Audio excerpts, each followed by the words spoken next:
ప్రియమైన దేవుని ఆలోచనలో నీకు ఇష్టపడినటువంటి పిల్లల చేరవచ్చిన అందరికీ ప్రభు నామంలో మరొకసారి వందనాలండి. గ్రంథంలో నుండి నిర్గమకాండము 20వ అధ్యాయము 7వ వచనము మరొకసారి చదువుకుందామండి.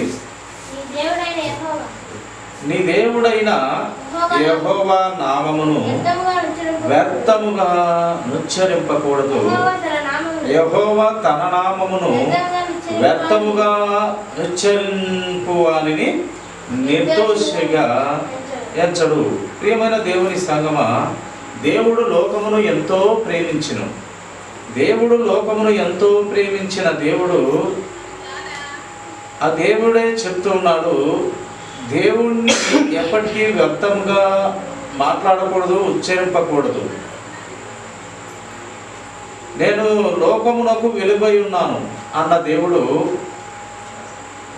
అదే లోకమును మీరు కూడా వెలుగై ఉన్నారు, మీరు ఉప్పై ఉన్నారు.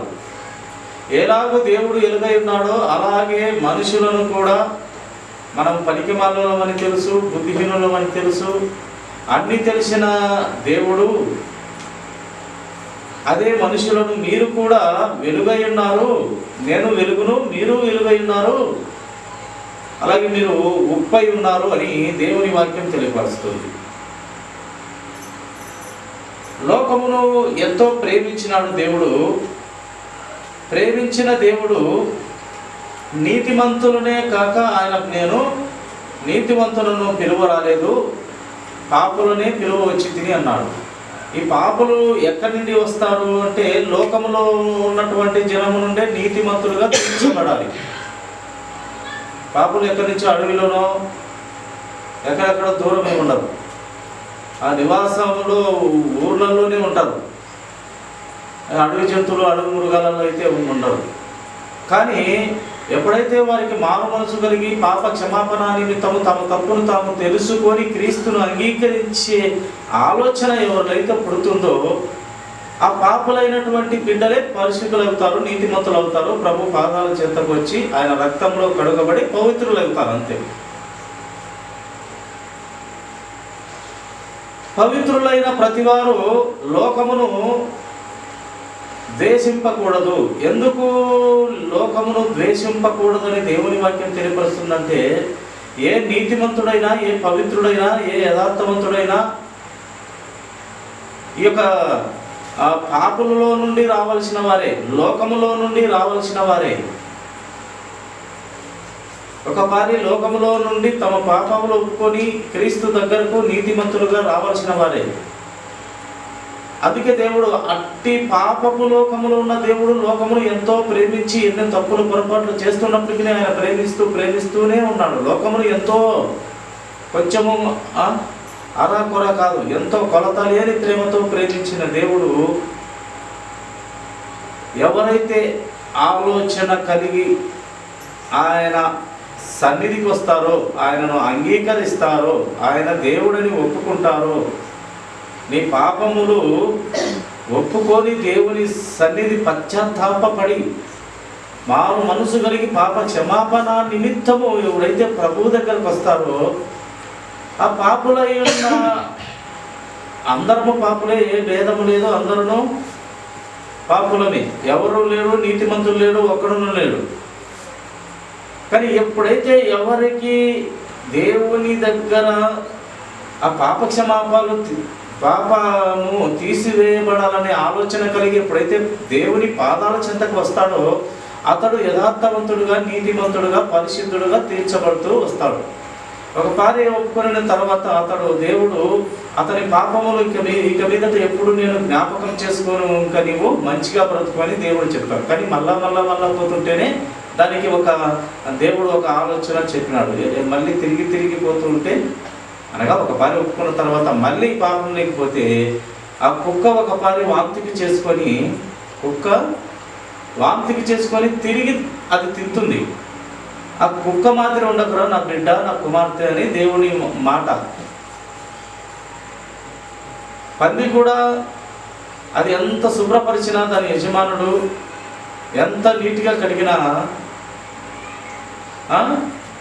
అది మళ్ళీ ఏం చేస్తుంది? బురదలోకే వెళ్తుంది. అలాంటి స్వభావం ఉండకు నా యొక్క కుమార్తె, కుమారుడా, నా ఆలోచనలోకి వచ్చిన నా భక్తురాలా, నా భక్తుడా, అలాంటి స్వభావము, కుక్క స్వభావము, పంది స్వభావంలో నీవు ఉండకు సుమి అని దేవుడు కోరుతున్నాడు, లోకము నుండి హెచ్చరిస్తున్నాడు.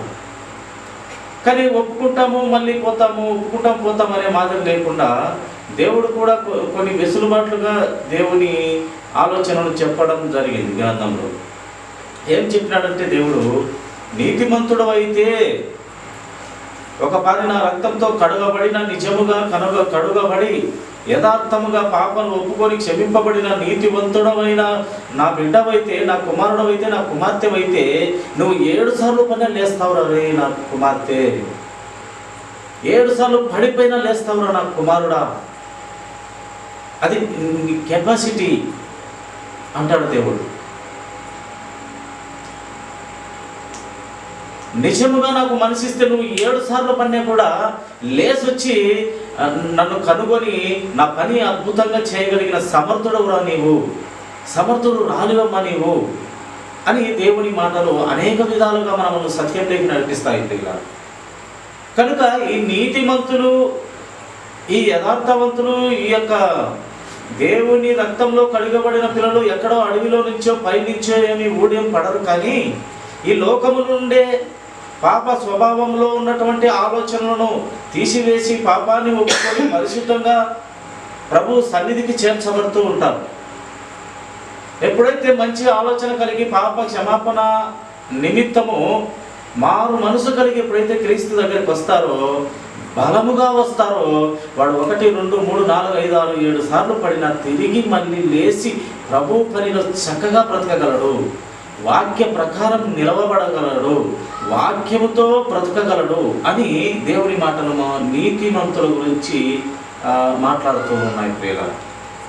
కనుక ఈ నీతిమంతుడు, యథార్థవంతుడు, పవిత్రుడు ఎక్కడి నుండో అయితే రాడు, కానీ లోకములో నుండి రావాల్సిన వారే. దేవుడు కానీ మనుషులు కానీ ద్వేషింపబడిన జనమానబడిన వారిని దేవుడు ఎన్నుకుంటూ వస్తాడు. అయితే అవకాశాల మీద అవకాశాలు ఇచ్చినప్పుడు సద్వినియోగం చేసుకునే మనసు నీకు నాకు ఉండాలి ప్రియులారా. ఒక్కపారి మన ప్రాణం పోతే ఇంకా మనం ఏమి చేయలేము. కనుక సమయం ఉండగానే మనము ప్రభు పిల్లలమైపోతే, భద్రపరచబడగలిగిన వారమైతే మనకు ధన్యత, దీవెన అగ్నిలో నుండి లాగినట్టు ప్రభు పాదాల చెంత పడిపోతాం, ప్రభు పరలోక రాజ్యంలో ఉండిపోతాం. కనుక సమయం ఉండగానే ప్రభువుని తెలుసుకొని మన పూర్ణ హృదయంతో, పూర్ణ ఆత్మతో, మనసు ఇచ్చి క్రీస్తు పాదాల చెంతకు వచ్చినట్లయితే మన బ్రతుకులు ధన్యము. ఈ కొంచెం జీవితమే మనిషి జీవితం అయితే, ఈ లోకములో మాత్రమే మనిషి జీవితం అయితే అంతకన్నా మూర్ఖత్వం ఇంకొకటి ఉండదు నా ప్రియ సహోదరి, సహోదరుడా అని దేవుడు చెప్తున్నాడు. ఈ కొంచెం జీవితమే మనిషి జీవితము కాదు.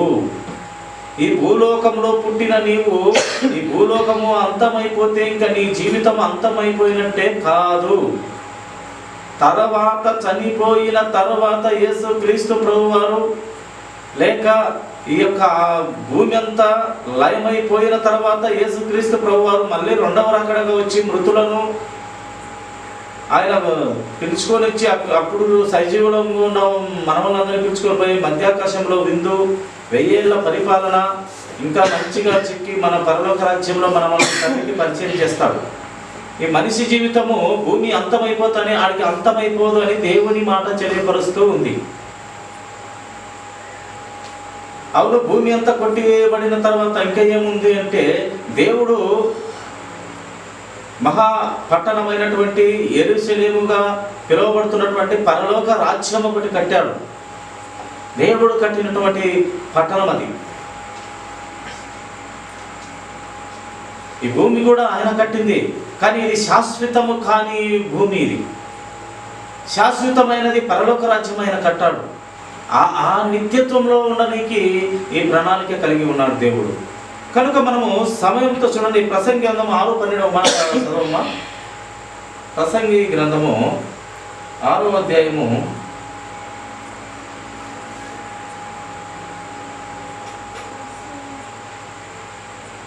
12వ వచనము. నీడవలే తమ దినములన్నీ వ్యర్థముగా గడుపుకొని మనుషుల బ్రతుకునందు ఏది వారికి క్షేమకరమైనదో ఎవరికి తెలియను. వారు పోయిన తర్వాత ఏమి సంభవించినో వారితో ఎవరు చెప్పగలరు? వారు పోయిన తర్వాత, ప్రభువును ఒప్పుకోకుండా వెళ్ళిపోయిన తర్వాత వారికి ఎవరు చెప్పగలరు? జీవంలో ఉన్నప్పుడే కదా దేవుని వాక్యం వినపస్తుంది. చెప్పగలరు? బ్రతికి ఉన్నప్పుడే కదా ప్రభు భయం కలిగి పాప క్షమాపణ నిమిత్తం మారు మనసు కలిగి క్రీస్తును అంగీకరించాలి కదా. ఒక్కసారి ఈ యొక్క నీడవలే మన దినములన్నీ వ్యర్థముగా గడుపుకుంటే ప్రతి మనిషి కూడా నీడవలే పోతుంది. పొద్దు చూడండి ఇలాగ వెళ్ళిపోతుంది, నీడ కూడా అలాగూ సూర్యాస్తమైపోతుంది. ఈ నీడ వలె దినములేమో గడిచిపోతాయి. ఏదో ఒక దినము మనము కూడా ఆ దినాలలో ఒక దినమై అంతమైపోతాం.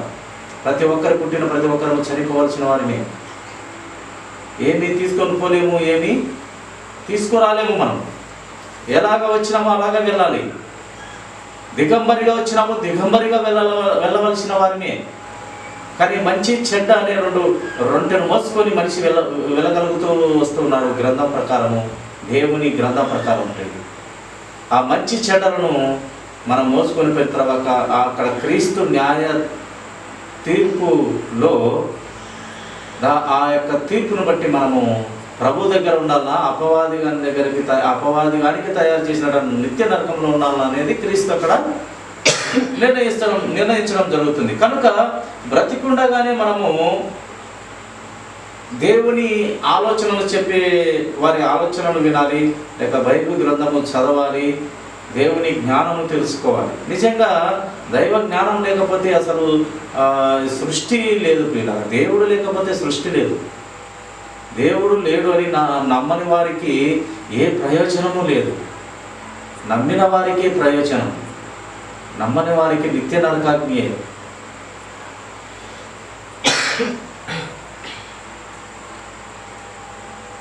చూడండి, ఈ జ్ఞానము సామెతల గ్రంథము 22:12 ఒక మాట మనము ధ్యానించుకుందాము. సామెతల గ్రంథము 22వ అధ్యాయము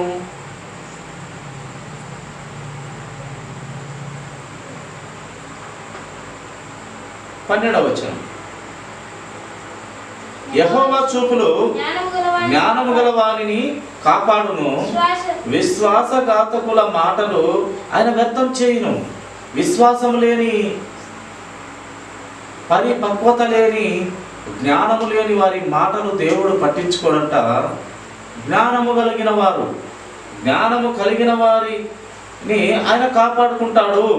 విశ్వాసం లేని బిడ్డలను ఆయన వారి మాటలను వ్యర్థం చేస్తాడంట. కొంతమంది బలము చూసుకొని పొంగిపోతూ ఉంటారు. గొలియాతు కూడా బలము చూసుకొని పొంగిపోయినాడు. 6 అడుగుల జానడు పొడుగున్న గొలియాతు ఆ బలము చూసుకొని ఆ యొక్క ఇశ్రాయేలు ప్రజలను ఇష్టం వచ్చినట్టు మాట్లాడుతుంటే దావీదు రోషం గలవాడు, ఈ సున్నతి లేని ఈ దరిద్రుడు ఏంది ఎలా మాట్లాడుతున్నాడు అని ఆయన కోపపడడం జరిగింది. రాజుతో సహా ఆయన ఇది ఎంత ఉంటే 6 అడుగులుని 8 అడుగులుని, ఎంత వీడు ఫిలిస్తీయుడు, సున్నతి లేదు ఈయనకి, జ్ఞానం లేదు ఈయనకి, పాప క్షమాపణ లేదు ఈయనకి, సుంతి చేయబడినటువంటి దరిద్రుడు ఎంత, యుద్ధం అయితే నాది కాదు కానీ యెహోవాది యుద్ధము, 5 రాళ్ళు ఏర్పడినాడు, ఒక్క రాయుకే పడగొట్టేసినాడు. బలము ముఖ్యము కాదు ప్రియుల, జ్ఞానము ముఖ్యము, తెలివిగా మాట్లాడడం ముఖ్యము. బలము ఏ దానికి ప్రయోజనం లేదు. తెలివి, జ్ఞానము, చిన్న పెద్ద, గురువు, దైవము, వినయము, విధేయత, ఇవి మనిషిని కాపాడేది. దేవుడు కూడా అదే చెప్తున్నాడు. యెహోవా చూపులు జ్ఞానము గల వానిని కాపాడును, విశ్వాసఘాతకుల మాటలు ఆయన వ్యర్థము చేయును. అదే సామెతల గ్రంథము 14:6 మాట చదువుకుందామండి.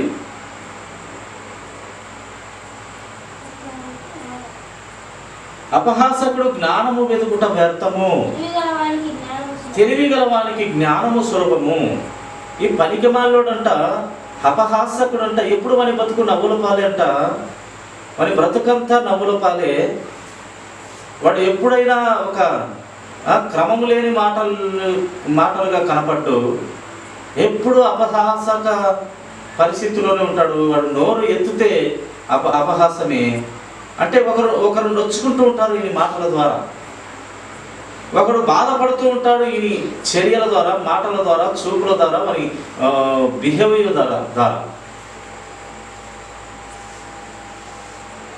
ఇది అపహాసకుడు. ఈ అపహాసకుడు జ్ఞానము వెతుకుట వానికి వ్యర్థము అని గ్రంథము మనకు తెలియపరుస్తుంది. పన్నిక్యమాలోడు జ్ఞానం వెతుకుట వ్యర్థమయ్యా, కానీ తెలివి గలవానికి జ్ఞానము సులభము. తెలివి వాడాల, తెలివి ఏంటయ్యా తెలివి? ప్రభు పాదాల చెంత ఉంది తెలివి. క్రీస్తును ధరించుకొని బ్రతుకుతే ఉంది తెలివి, జ్ఞానము, బుద్ధి, వివేచన. మహాజ్ఞాన శౌర్యుడు, జ్ఞాన సంపన్నుడు. ఆయన పాదాల చెంత గుప్త నిధులుగా ఉంది జ్ఞానము. అట్టి దేవుని పాదాల చెంతకు వచ్చి నీ బ్రతుకు ధన్యమైపోతుంది. నీ బ్రతుకు పరలోక రాజ్యంలో ఉంటుంది. నీ బ్రతుకు ఇరిగిన రొట్టె ముక్క నేతిలో పడినట్టు ప్రభువు దగ్గర నీ బ్రతుకు ఉంటుంది. జ్ఞానవంతునికి, తెలివి గలవానికి జ్ఞానము సులభము, కానీ తెలివి లేని వానికి జ్ఞానము వ్యర్థము. వాడు వెతికినా దొరకదు అని లేఖనము తెలియపరుస్తూ ఉంది ప్రియులారా. కనుక ఈ జ్ఞానం ఏంటంటే క్రీస్తు పాదాల దగ్గరే జ్ఞానం ఉంది.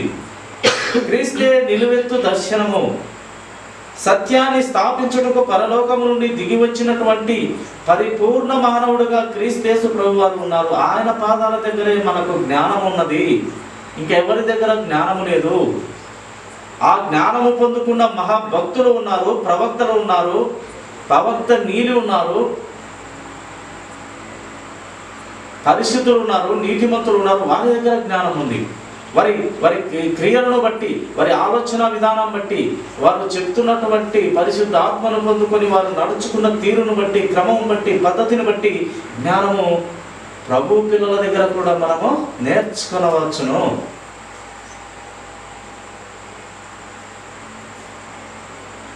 మనము దేవుని కృపను పొందుకునే పిల్లలుగా ఉండాలని దేవుడు కోరుతూ ఉన్నాడు ప్రియులారా. కొరింథీయులకు రాసినటువంటి 2వ పత్రిక 6వ అధ్యాయము 1వ వచనం చూడండి. కాగా మేము ఆయన తోడి పనివారమై మీరు పొందిన దేవుని కృపను వ్యర్థము చేసుకొనవద్దని మిమ్మల్ని వేడుకొనుచున్నాము.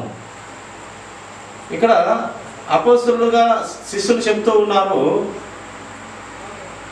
లేక పౌలు గారు సంఘానికి చెప్తూ ఉన్నారు. కాగా మేమాయన తోడి పనివారమై మీరు పొందిన దేవుని కృపను వ్యర్థము చేసుకోవద్దు. దేవుడు కృప ఇస్తున్నాడు. కనికరముతో, జాలితో, దయతో, అనుదినము నూతన వాత్సల్యముతో కృప ఇస్తున్నాడు, ఉచితముగా ఇస్తున్నాడు. ఆ కృపను దూరం చేసుకోవద్దు నా ప్రియ కుమారుడా, నా ప్రియ కుమార్తె.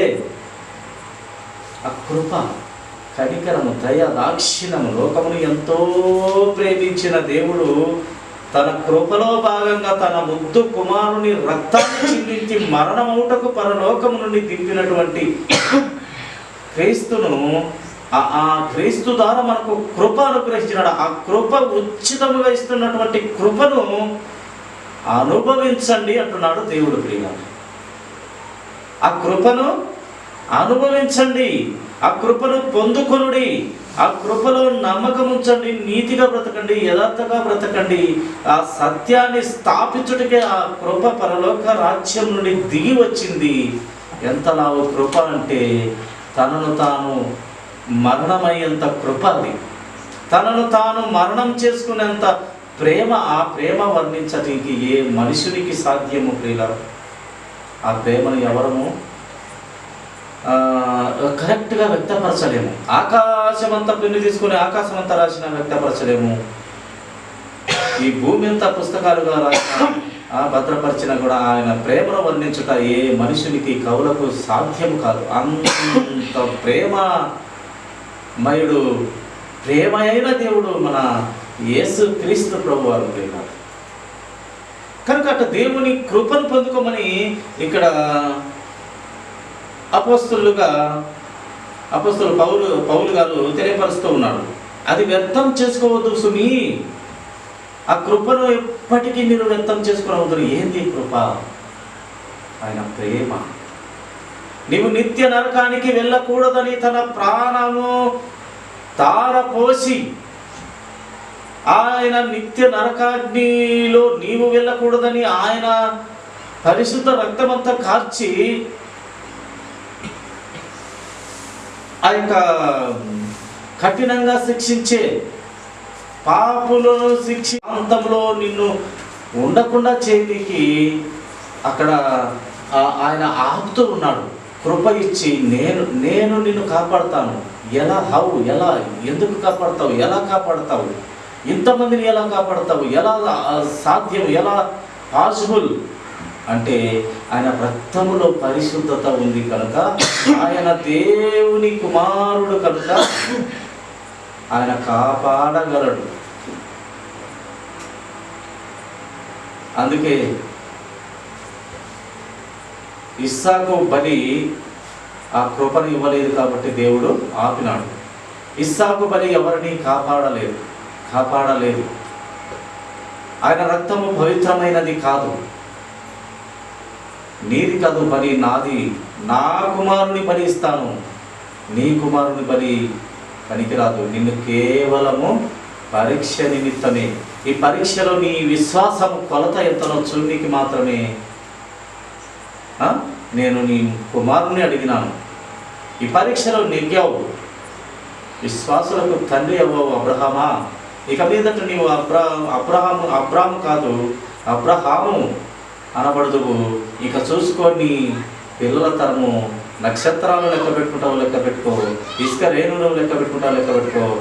నీ నుండి ప్రపంచాలు నిండుతాయి అని దేవుడు వాగ్దానం చేసి వాగ్దాన ఫలంగా ఇస్సాకును ఇచ్చినాడు. కనుక నేను ఒక బలి ఇస్తాను, నా కుమారుని. ప్రపంచాన్ని పుట్టిన ప్రతి బిడ్డను కాపాడుకునే బలి క్రీస్తునిస్తాను. ఆయన దేవుని కుమారుడు లేఖనాల ప్రకారము ప్రవక్తలు మహాభక్తులు తెలియపరిచిన ప్రవచనాలన్నీ నెరవేర్చుతూ ఆయన చనిపోయి తిరిగి 3వ దినాన లేచి, మొదటి ఫలంగా ఆయన లేచి తర్వాత ఫలంగా మీ అందరినీ లేపగలిగిన సమర్థుడైన దేవుడు యేసు క్రీస్తు ప్రభువును నా యొద్ద నుండి పంపుతాను, మరణం అవుటకు పంపుతాను, దేవుని కుమారులను తిరిగి లేపుటకు పంపుతాను, లేచిన తరువాత పరిశుద్ధ ఆత్మదేవుని కూడా మళ్ళీ పంపుతాను అని వరాల మీద వరాలు ఇచ్చే మహా గొప్ప జ్ఞానశాలి మనకు పరమందున్న మన కన్న తండ్రి. కనుక అట్లా దేవుని కలిగి ఉన్నందుకు మనం నిజంగా కృతజ్ఞతలు తెలియపరుచుకుంటూ, దేవుని మాటలతో కొన్ని మాటలతో అయినా మన బ్రతుకులను సరిచేసుకొని దిద్దుకొని, దేవుని భయము భక్తి కలిగి ఈ లోకంలో మనము బ్రతికే బిడ్డలముగా, వాక్య ప్రకారంగా బ్రతికే బిడ్డలముగా, ఆయన పాదాల చెంత దీనులమై ప్రతిరోజు ప్రార్థనలో బైబిల్ చదువుకుంటూ మనము దేవుని చిత్తంలో ఎదుగుటకు ముందుకు కొనసాగుదామని దేవుడు మాటలు తెలియపరుస్తున్నాడు. కనుక అటు స్థితిలో మనం అందరం కూడా దేవుని చిత్తంలో ఎదుగుదామండి. దేవుని కొద్ది మాటలు దీవించుకున్నాక తలలు వచ్చినట్లయితే చిన్న ప్రార్థన.